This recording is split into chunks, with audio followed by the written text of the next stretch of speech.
Morning class श्रीदीपचंद Chaudhary महाविद्यालय से मैं आज आपके सामने बीए फाइनल ईयर का जो थर्ड पेपर है आपका संगठनात्मक मनोविज्ञान, तो आज हम उसमें अपना नया टॉपिक स्टार्ट करने वाले हैं, वो है आपका कम्युनिकेशन। ठीक है, तो अगर हम कम्युनिकेशन की बात करते हैं यानी कि संचार की या संप्रेषण की, तो इसका मतलब होता है कि अपने विचारों का आदान प्रदान करना। जब हम अपने विचारों को दूसरे व्यक्ति तक पहुंचाते हैं तो यानी कि हम अपने विचारों का आदान प्रदान करते हैं। ठीक है, तो यहाँ पर कुछ पॉइंट है जिनके द्वारा हम अपने पूरे संचार को एक तरह से एक इफेक्टिव कम्युनिकेशन बनाते हैं। तो फर्स्ट है इसमें सरल स्पष्ट भाषा का प्रयोग करना। अगर क्वेश्चन बनाना है, एक अच्छा संप्रेषण करना है, तो अपन को क्या करना पड़ेगा? सरल स्पष्ट भाषा का प्रयोग करना। यानी कि अगर हमें अपनी बात दूसरे को समझानी है तो हमें भाषा भी सरल यूज करनी होगी और आपको जो बोलते हैं शब्द भी बिल्कुल क्लियर बोलने पड़ेंगे। ऐसा नहीं है कि हम अपने अंदर मन में बोल गए, बस जल्दी बोल गए और खत्म किए। ऐसा नहीं होना चाहिए।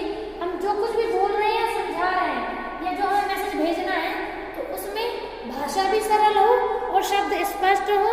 ऐसा नहीं है कि सामने वाले को सुनने के बाद समझ में नहीं आ रहा कि क्या बोल रही है।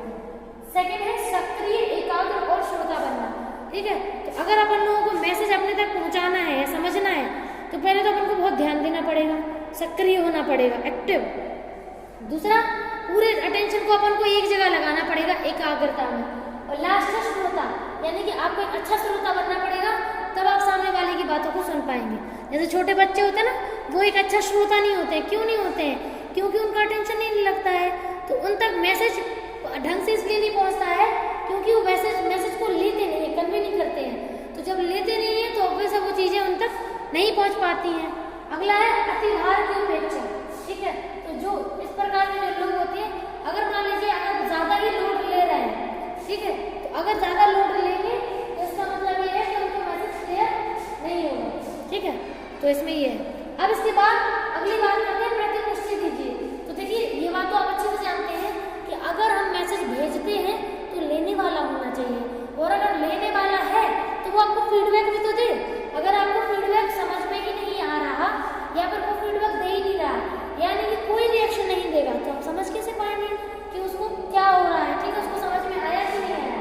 ठीक है, आपका फिर अगला है समर्थक संप्रेषण, यानी कि अच्छा संप्रेषण देना। अगर कोई भी आपको एक अच्छा कम्युनिकेशन आपसे बना रहा है और आप उसके कम्युनिकेशन को बराबर ले रहे हैं, इसका मतलब क्या है? इसका मतलब ये है कि वो कम्युनिकेशन संप्रेषण कैसा हो गया? समर्थक, यानी कि बिल्कुल सार्थक हो चुका है। और लास्ट है प्रेरणात्मक संप्रेषण, यानी कि अगर आप अपना मैसेज देने के लिए बिल्कुल तत्पर हैं, आतुर हैं, आप चाहते हैं कि आपका मैसेज सामने वाला ले ले, तो क्या होगा? तो उससे फायदा ये है कि सामने वाले तक आपका मैसेज पहुंच जाएगा। लेकिन कब? जब वो लेना चाहता होगा। आप देना चाहते हैं, बात अलग है, लेकिन वो लेना चाहता है या नहीं, ये उस पर डिपेंड करता है। ठीक है, नेक्स्ट है प्रकृति या विशेषताएं। ठीक है, तो इसमें पहला है प्रभावशीलता। अगर आपकी प्रभावशीलता बहुत अच्छी है कम्युनिकेशन की, अगर आप एक अच्छी प्रभावशीलता के साथ मैसेज भेज रहे हैं तो वो मैसेज पहुंच जाएगा और सार्थक होगा और उनको सफल हो जाएगा। लेकिन अगर आपके मैसेज भेजने में सार्थकता नहीं है तो वो चीज़ें आपको फिर दिक्कत देंगी। ठीक है, तो ये है, तो प्रभावशीलता होना इम्पोर्टेंट है। नेक्स्ट है संप्रेषण माध्यम और ग्राहक। तो देखो, तीनों चीज़ों की जरूरत होती है, मैसेज भेजने वाला, मैसेज भेजने का तरीका और मैसेज लेने वाला। ठीक है, तो मैसेज क्या भेजना है वो भी जरूरी है, मैसेज किसे भेजना है वो भी जरूरी है, और कौन भेज रहा है वो भी इम्पोर्टेंट है। अगर तीनों में से कोई एक पहलू गायब होता है तो संदेश नहीं पहुंच सकता है। अगला है दोनों ओर से तालमेल। आप सभी जानते हैं कि अगर कोई भी एक संदेश या कम्युनिकेशन होता है दो लोगों के बीच में होता है, चाहे वो ऑनलाइन हो या ऑफलाइन हो, लेकिन होगा दो लोगों के बीच में ही। ठीक है, तो दो लोगों के बीच में जो भी कम्युनिकेशन बैठता है और अच्छे से तालमेल होता है तो जो चीज़ें समझ में आती हैं, लेकिन अगर अच्छी समझ में नहीं आता है तो बिल्कुल भी तालमेल नहीं बैठता। अगला है रचनात्मकता और चिंतनशीलता। मतलब जो अपनी बात को भेज रहा है उसकी बात के भेजने का तरीका इतना गजब का होना चाहिए, रचनात्मक होना चाहिए कि सामने वाला उसको मजेदार तरीके से ले ले। ठीक है, और अगर एक भेज तो अच्छी तरह है लेकिन दूसरा अगर कन्वे नहीं कर रहा है, ले नहीं रहा है ढंग से, तो भी प्रॉब्लम है। यानी कि वो भी रचनात्मक होना चाहिए कि उन चीजों को उसी फॉर्म में ले।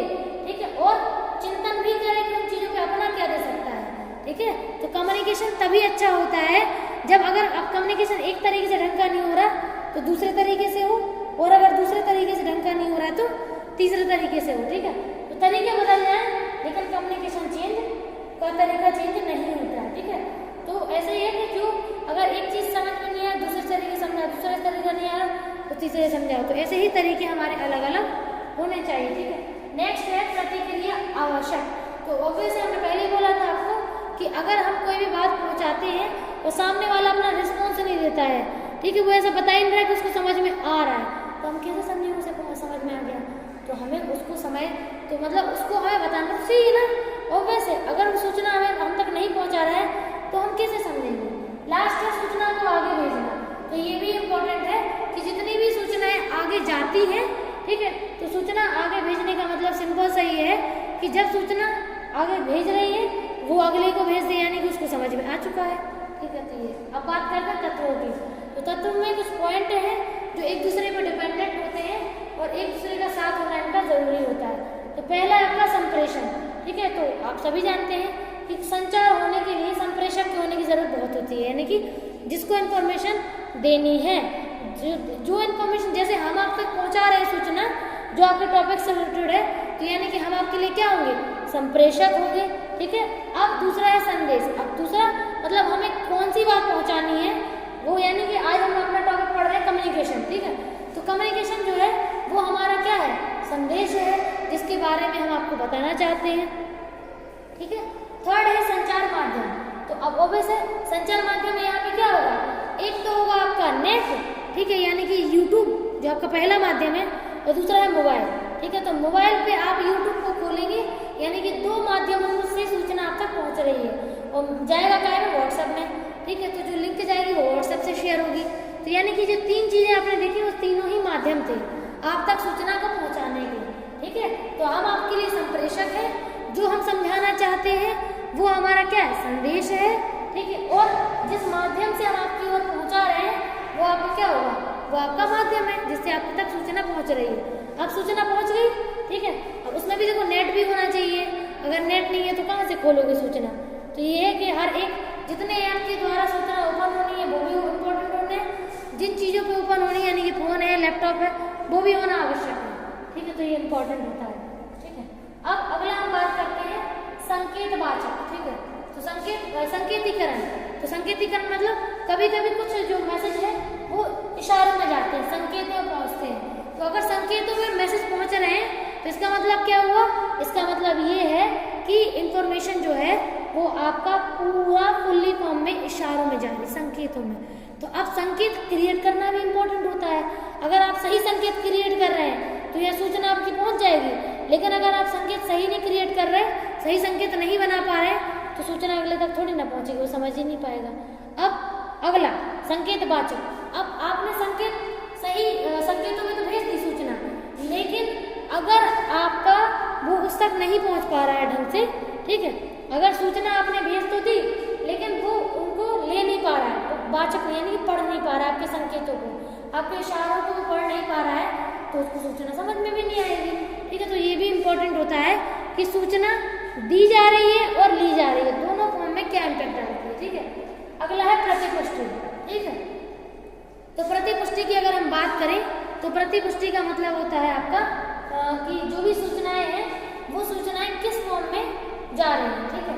तो ये इम्पोर्टेंट है कि जो मतलब फीडबैक दे रहा है सामने वाला कि नहीं। अगर सामने वाले को समझ में आ रही होगी तो वो फीडबैक देगा, और अगर उसे समझ में नहीं आ रही होगी तो उसे फीडबैक वो नहीं देगा। तो सूचना का फीडबैक इम्पोर्टेंट होता है, तभी आप समझ पाते हैं कि सामने वाले को आपकी सूचना समझ में आई भी है कि नहीं आई है, ठीक है। तो फीडबैक सबसे इम्पोर्टेंट है। जितना इम्पोर्टेंट आपका संप्रेषक है, सूचना भेजने वाला जो आपको सूचना देता है, और जितना इम्पोर्टेंट आपको माध्यम है जिसके माध्यम सूचना जाती है, उतना ही इम्पोर्टेंट आपके लिए प्रतिपुष्टि या फीडबैक है, जब आपको फीडबैक मिलता है, ठीक है।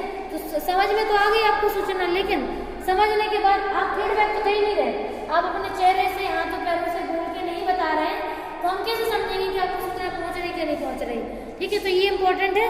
और अगर सूचना पहुंच भी गई लेकिन अगर वो फीडबैक हमें नहीं दे रहा है तो यानी कि हम समझ नहीं पाएंगे कि उस तक सूचना पहुंची है कि नहीं पहुंची, ठीक है। तो ये भी इम्पोर्टेंट है। तो इसमें अगर कोई डाउट होता है तो आप बताइएगा, ठीक है। बाकी इसके आगे हम लोग कल करेंगे। Thank you.